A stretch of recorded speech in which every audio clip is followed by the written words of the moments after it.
నమస్తే. ఇంకా ప్రపంచం అంతం కాబోతున్నది. అంటే మొత్తం ప్రపంచం అంతం కాదు, సగం ప్రపంచం అంతం అవుతుంది. చీఫ్ ఆఫ్ ద ఆర్మీ స్టాఫ్కు తక్కువ, సూసైడ్ బాంబర్కు ఎక్కువ.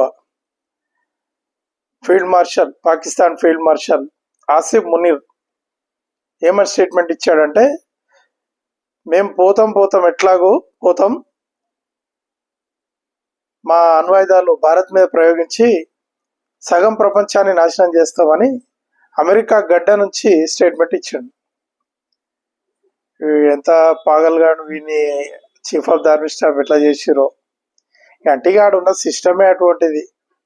ఆ మదర్సాలలో చదివి వీడు ఒక ఆర్మీ చీఫ్ ఇట్లా మాట్లాడుతున్నాడు అంటే, అట్లా మనం స్థాయి తగ్గుకుంటూ పోతే సగటు పాకిస్తానీ మైండ్ సెట్ ఏందో ఇప్పుడు మనం అర్థం చేసుకోవాలి. అంటే వీళ్ళు సూసైడ్ బాంబర్లను తయారు చేసి చేసి చేసి భారత్లకు పంపి చీఫ్ ఆఫ్ ద ఆర్మీ స్టాఫ్లే సూసైడ్ బాంబర్ల కమాండర్ లాగా మారిపోయారు. ఇప్పుడు వాడే నన్ను నేను వేల్చుకొని సగం ప్రపంచాన్ని నాశనం చేస్తా అంటున్నాడు వాడు. అదే అమెరికా గడ్డ నుంచి ఆ స్టేట్మెంట్ ఇస్తున్నాడు. కాబట్టి మనం అనుకుంటున్నంత ఈజీగా పాకిస్తాన్ అనేది ఒక సమస్య పరిష్కారం కాదు. ఇది ఈరోజు భారత్ సమస్య కాదు, పాకిస్తాన్. ఇప్పుడు మనకు భారత్లో అంటే మన తెలుగు రాష్ట్రాల్లో అయినా మనకి ఎక్కడైనా నో గో ఏరియాస్ ఉన్నాయా? లేవు. అంటే నో గో ఏరియాస్ అంటే అక్కడికి ఎవరు పోకూడదు. పోలీసులు కానీ, ప్రభుత్వ వ్యవస్థలు కానీ, మీడియా కానీ ఎవరు కూడా పోవద్దు అనే ఒక ఏరియా అంటూ ఏది లేదు. కానీ ఇదే పాకిస్తాన్ను దీనికి జన్మనిచ్చిన ఈ మానసిక భావజాలానికి జన్మనిచ్చిన జిన్నాకు సపోర్ట్ చేసిన బ్రిటిష్ వాళ్ళ పరిస్థితి ఈరోజు ఇంగ్లాండ్లో ఎన్నో నోగో ఏరియాస్ ఉన్నాయి, వందల జాగాలు. అక్కడికి బ్రిటన్ స్థానిక పౌరులు, బ్రిటన్ పోలీసులు, బ్రిటన్ మీడియా వీళ్ళెవరికి కూడా ప్రవేశం లేదు. అక్కడ ఇస్లామిక్ రాజ్యంగా చిన్న చిన్న బెల్టులు ఆల్రెడీ ఏర్పడ్డాయి. నోగో ఏరియాస్గా చెప్పుకుంటారు బ్రిటన్ వాళ్ళు, ఇంగ్లాండ్ పౌరులు. అక్కడ ఆ ఏరియాలకి మనం పోవద్దు, డేంజర్ అని. వాళ్ళు కూడా ఇస్లామిస్టులు కూడా, మత ఛాందసవాదులు కూడా మా ఏరియాలోకి మీరు రావద్దు, మా ఏరియాలో బుర్కా లేని ఇంగ్లీష్ మహిళ రావద్దు,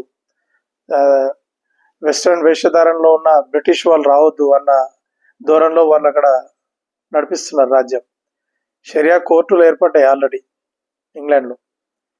కాబట్టి ఈరోజు పాకిస్తాన్ అనేది, అంటే వీళ్ళందరూ కూడా పాకిస్తాన్ నుంచి పోయిన వాళ్ళు అక్కడ ఇంగ్లాండ్లో. ఈరోజు పాకిస్తాన్ అనేది ఇంగ్లాండ్కు లేదా భారత్కు మాత్రమే కాదు, మొత్తం ప్రపంచానికే ఒక సూసైడ్ బాంబర్ దేశంగా తయారైపోయింది. మరి భారత ప్రభుత్వం ఇటువంటి పాకిస్తాన్ ఎట్లా డీల్ చేస్తుంది? ఇది చాలా టఫ్ టాస్క్, అంత ఈజీ టాస్క్ కాదు. మన రాహుల్ గాంధీ టీషర్ట్ వేసుకొని తిరిగినంత ఈజీ కాదు ఈ విషయం. ఏదో ఒకటి స్టేట్మెంట్ అనేసేసి లైట్లు ఆఫ్ చేసి పారిపోయినట్టు కాదు. మీడియా ప్రెస్ మీట్ పెట్టి పాకిస్తాన్ అనే సమస్యను పరిష్కారం చేయాలంటే, ఇవేనో ఒక ట్రైన్డ్ మిలిటెంట్ జమ్మూ కాశ్మీర్లో వచ్చి వాడు ఆపరేట్ చేస్తున్నప్పుడు, వాడు అక్కడ యాక్టివ్గా ఉన్నప్పుడు కొన్ని సందర్భాల్లో కమ్యూనికేషన్లో మనకు టచ్ అవుతాడు వాడు. మేము మాట్లాడినాం అటువంటి వాళ్ళతో.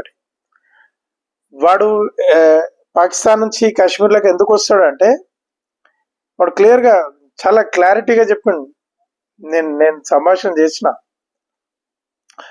నేను స్వర్గం పోవడానికే వచ్చిన ఇక్కడికి, నేను చనిపోతా, నేను చక్కగా స్వర్గానికే పోతా. నేను స్వర్గంలో నాకు 72 మంది కన్యలతోటి స్వాగతం ఉంటుంది.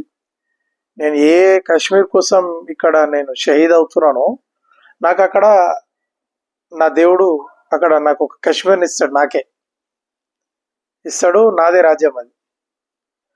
చాలా సీరియస్గా వాడు అది నమ్మి వాడు చనిపోవడానికే కాశ్మీర్లోకి వస్తాడు. ఇటువంటి పాగల్గాళ్ళని తయారు చేసి చేసి చేసి ఇప్పుడు వాళ్ళ ఆర్మీ చీఫే ఈ సూసైడ్ బాంబర్ల కమాండర్గా వాడే ఒక సూసైడ్ బాంబర్ అయి నేను సగం ప్రపంచాన్ని నాతో తీసుకుపోతా అంటున్నాడు. వాడు ఒక దేశానికి ఫీల్డ్ మార్షల్. వానికి ఇంకా ఉట్టి chief of the army staff general కూడా కాదు, ఫీల్డ్ మార్షల్ ర్యాంక్ ఇచ్చారు. యుద్ధాన్ని లీడ్ చేసే ఒక ర్యాంక్ని ఇచ్చారు. వాడు యుద్ధాన్ని లీడ్ చేస్తున్నాడా లేకపోతే పాగల్గాడై సూసైడ్ బాంబర్ అయి తిరుగుతున్నాడా? రాబోయే రోజుల్లో భారత ప్రభుత్వం ఈ పాకిస్తాన్ అనే ఒక పెద్ద సమస్యను మంచి పరిష్కారం ఇస్తుందని నాకైతే నమ్మకం ఉన్నది. ప్రతి భారతీయుడు కూడా భారత ప్రభుత్వాన్ని నమ్మాలి, నరేంద్ర మోడీ గారి నాయకత్వాన్ని నమ్మాలి. నా ఈ వీడియో మీకు నచ్చినట్లయితే లైక్ చేయండి, షేర్ చేయండి, నా ఛానల్ సబ్స్క్రైబ్ చేసుకోండి. జై హింద్.